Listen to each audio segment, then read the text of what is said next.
Hey guys, it's Hysterical Games here for Shonen Games, and today we're going to go through everything we know about J-Star's Victory Versus. Basically, the purpose of this video is to break down everything that we know, and maybe show you guys a few things that you didn't know before. So, there's one cool thing about this game that I like that's actually pretty revolutionary, and when I say that, I mean that it's something that keeps players from running away and encourages them to play fairly. So what I'm talking about is the win gauge. The win gauge is basically a health bar for both teams, but at the same time, it also has a few different attributes. So basically, the win gauge makes it so that if you hit someone, your gauge goes up, and theirs lowers. The two gauges include the red energy, which is for the red team, and the blue energy, which is for the blue team. The object of the match is to lower the other team's meter all the way, while simultaneously raising yours all the way. This could lead to some long matches. So as amazing as this gauge is, it isn't the first time that it's been used in a cross-series game.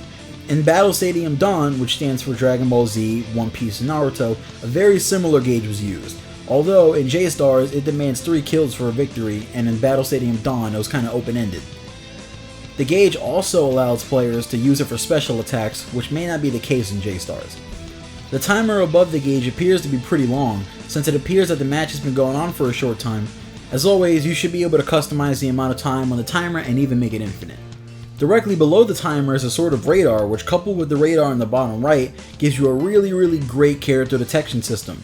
The radar above is a directional tracker, and the one below is a proximity radar. Basically, the radar under the timer allows you to know what direction an enemy is in if you're too far away to pick them up on your proximity radar.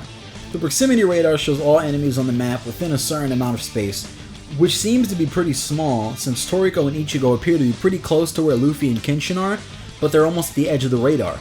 So taking advantage of the detector system is going to come in handy, and it should really keep you in the action. As you can see, below is the power gauge for your character. This also has a yellow gauge that we're assuming is a stamina bar used for transportation moves and certain attacks, but we'll get to that later. To the left of this is your team's icon. Most people might not have noticed this, but being as focused as we are, we picked up on something that most people might not have noticed. To the left of Luffy, you can see Toriko and Naruto. This game is a 2 vs 2 only game though, and you can't have 3 people on the same team. We rationalize that since Toriko seems to have a little orange health bar but Naruto doesn't, and the fact that Naruto has an L2 icon in front of it suggests that he's a support character in this battle. Note that we know Naruto is confirmed to be his own playable character, which implies that when selecting your team, you can select 2 main characters and 1 support character to join you in battle. This opens up new doors for characters to be in the game. Recently, an image appeared from a J-Stars board game that features multiple characters that may not have what it takes to achieve success in battle.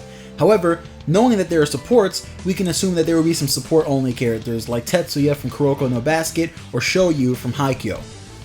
Apart from the HUD, there's other useful info to know, like the 4 different kinds of attacks. The first attack, which is the easiest to pull off in terms of speed and usage, are the normal attacks. Normal attacks don't lower your stamina bar. The second attack, which is slow but can break your opponent's block and deal some pretty decent damage, is called the power attack. The third attack is a risk. It deals a lot of damage, however it uses a chunk of your stamina bar, and not only can it be sidestepped, but it may miss altogether if you don't correctly calculate the usage distance.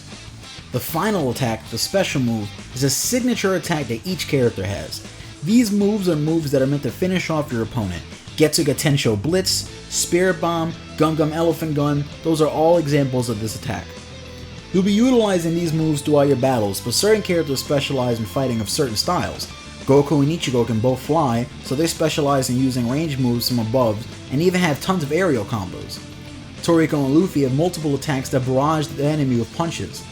Along with those two are Naruto and Kenshin, who specialize in fighting 2 enemies at once, with Kenshin using his swords and Naruto taking advantage of his shadow clones. Hopefully by watching this video, you're all caught up with the information we have available right now. There may not be that much, but it's enough to really go deep in and for you guys to understand what's going on. And there may be a second part to this video where more information comes out, so until then, make sure to stick around for the latest right here on Shonen Games.